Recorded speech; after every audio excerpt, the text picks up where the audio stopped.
Japan immigration থেকে কেন back করে? জাপান ইমিগ্রেশন থেকে ব্যাক করার কারণগুলা কি? নরমালভাবে ৪ টা ডকুমেন্ট যদি আপনার ঠিকঠাক থাকে তাহলে জাপান ইমিগ্রেশন থেকে আপনাকে কখনো ব্যাক করবে না। ১ নাম্বার হচ্ছে পেইড হোটেল রিজার্ভেশন।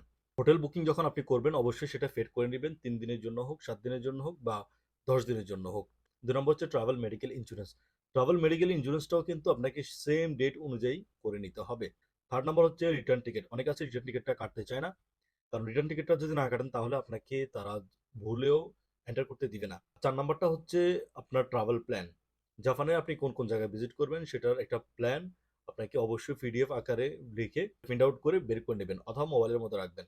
আর যদি মোবাইলেও না থাকে তাহলে আপনার কোন, কোন প্লেসে ভিজিট করবেন সেটা আপনাকে অবশ্যই স্মরণ রাখতে হবে। তারা অনেক সময় এয়ারপোর্টে তারা ইমিগ্রেশন অফিসাররা জিজ্ঞাসা করে যে আপনি জাপানে কোথায় থাকবেন এবং কি কোন, কোন জায়গায় ভিজিট করবেন।